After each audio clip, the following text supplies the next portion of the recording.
বেহুলার ভালোবাসা আর লক্ষিন্দরকে ফিরে পাওয়ার সেই কাহিনী শুধু গল্প নয়, আজও বেঁচে আছে বাংলার লোকজ সংস্কৃতিতে। শ্রাবণ সংক্রান্তিতে টাঙ্গাইলের নদী পাড়ে সেই কাহিনী যেন নতুন করে প্রাণ পায়। যমুনার বুকে নৌকা হয়ে ওঠে মঞ্চ, ৭ ঘাটে চলে মনসা পূজা, আর দিনভর নাচ গানে মেতে ওঠেন অঝারা। শ্রাবণের শেষ দিন ভোর থেকেই টাঙ্গাইলের যমুনা, বংশাই, লৌহজং ও নিউ ধলেশ্বরীর পাড়ে শুরু হয় উৎসবের আয়োজন। নদীতে সারি সারি নৌকা, কোথাও যাত্রাপালা, কোথাও নাচ গান। নৌকাগুলোই যেন হয়ে ওঠে ভাসমান মেলা। এ আয়োজনের নাম শাওনের ডালা। যুগ যুগ ধরে আমাদের নদীমাতৃক দেশে প্রত্যেকটা নদীতেই হয়ে আসছে। তা আমরা টাঙ্গাইলের বিভিন্ন নদীতে এটা পেয়েছি। প্রায় 22টা দলের সাথে আমরা কাজ করি। ওরা শ্রাবণ মাসের প্রথম দিন একটা ঘট স্থাপনা করে, যেটা ওদের বাড়িতে হয়ে থাকে, এবং শ্রাবণ মাসের শেষ দিন ওরা নৌকা নিয়ে উজানের দিকে যায়। তো যাত্রাপথে ওরা বেহুলা লক্ষিন্দরের গল্পটা পারফর্ম করে, যেটা একদমই ছেলেরা করে মেয়ে সেজে, এবং 7টা ঘাটে দাঁড়িয়ে ওরা মনসাকে উদ্দেশ্য করে ভোগ প্রদান করে।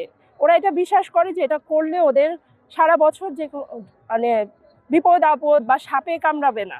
অঝাদের বিশ্বাস, সাপের দংশনে প্রাণ হারানো লক্ষিন্দরকে অটুট ভালোবাসায় ফিরে পেয়েছিলেন বেহুলা। সেই বিশ্বাস আর পূর্বপুরুষের রীতি মেনেই প্রতি বছর আয়োজন করা হয় এই উৎসব। 7 ঘাটে মনসা দেবীর উদ্দেশ্যে দেয়া হয় নৈবেদ্য ও ভোগ। সাপ কাটার রায় লক্ষিন্দরকে লোহার বাসর করে, তখন সাপ নিজেই গানটা কান্দা গায় যে কাঞ্চের সাপ সেদিন বিচ্ছাদ করে।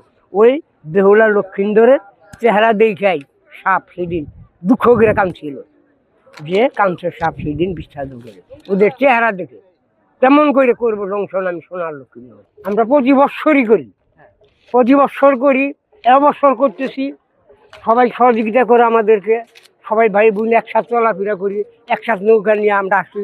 কেউ আমাকে বাধাও দেয় না, কেউ কিছু বলেও না। এই জন্য আমরা কইরা আরাম পাই। মহাদেব শিব ঠাকুর উনি একজনকে বর দিয়েছিলেন, সেই বরের থেকে এই রোজাগিরি শুরু হয়েছে। এটা সত্যের যুগের কাহিনী। রোজার মাধ্যমে এই অনুষ্ঠানগুলো চলে আসছে। শুধু স্থানীয় মানুষ নয়, এই উৎসব দেখতে এসেছেন বিভিন্ন শিক্ষা প্রতিষ্ঠানের শিক্ষার্থী, সংস্কৃতিকর্মী ও গবেষকরাও। যে অনুষ্ঠানে আমরা যুক্ত হয়েছি এটির নাম হচ্ছে শাওন ডালা, এবং এই শাওন ডালা অনুষ্ঠানে মূলত সাপকে বা সাপ যাতে মানুষকে না কামড়ে দেয় এর জন্য মূলত তারা এই রীতিনীতিগুলো পালন করে থাকে। এবং আপনি জানলে অবাক হবেন, শুধুমাত্র 1-2টি গ্রাম না, এখানে বেশ অনেক কয়েকটি গ্রাম মিলে এখানে মানুষজন এই আয়োজনটা করে থাকে। এবং তার বিশ্বাস যে এই ভোগ বা মনসা দেবীর পূজা করলে তারা এই পুরো শ্রাবণ মাসটা ভালোভাবে কাটাতে পারবে। সম্প্রীতি হিন্দু মুসলমানদের মধ্যে সেটা বজায় রাখতে চাই। এই ধরনের উৎসবের মধ্যে দিয়ে আমরা এটা বজায় রাখতে চাই। এলাকার লোকের জানা উচিত এত সুন্দর একটা কৃত্য এটা টাঙ্গাইল, ঘাটাইল, বাসাইল এইসব জায়গায় হয়। সময় বদলেছে মানুষের জীবনযাপন। আধুনিকতার চাপে হারিয়ে যাচ্ছে বাংলার অনেক লোকজ ঐতিহ্য। তাই শাওনের ডালার মতো আয়োজন টিকিয়ে রাখতে প্রয়োজন নতুন প্রজন্মের অংশগ্রহণ, বলছেন সমাজ কল্যাণ মন্ত্রণালয়ের সাবেক এই উপদেষ্টা। আজকে আমরা আমাদের প্রতিষ্ঠান থেকে এসছি শুধুমাত্র এই অনুষ্ঠানটা দেখার জন্য। এই অনুষ্ঠানের ঐতিহ্য কয়েকশো বছর পুরনো, জানা গেছে 300 বছর ঊর্ধ্ব। অর্থাৎ এই এলাকায় এটা প্রতি বছর ঘটে যাচ্ছে। আমি যে স্কুল প্রাঙ্গণে দাঁড়িয়ে আছি, আমাদের টিচাররা ওনারাও খেয়াল করেছেন কিনা আমি জানি না, যে প্রতি বছরে শাওনের ডালা বলে একটা কিছু ঘটে এই নদীবাহিত এলাকায়, এবং এই নদীর মধ্যে দিয়েই ওরা যাচ্ছে গান গাইতে গাইতে, নাচ করতে করতে।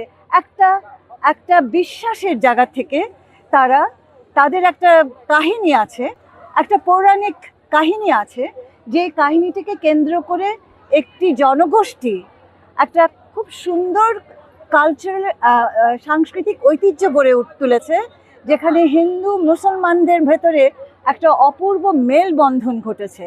বেহুলার ভালোবাসা, লক্ষিন্দরের অপেক্ষা আর মনসাকে ঘিরে মানুষের বিশ্বাস। প্রতি শ্রাবণে সেই গল্পই ফিরে আসে টাঙ্গাইলের নদী পাড়ে। শাওনের ডালা তাই শুধু একটি উৎসব নয়, এটি আমাদের শেকড়ের গল্প, বাংলার লোকজ ঐতিহ্যের জীবন্ত স্মৃতি।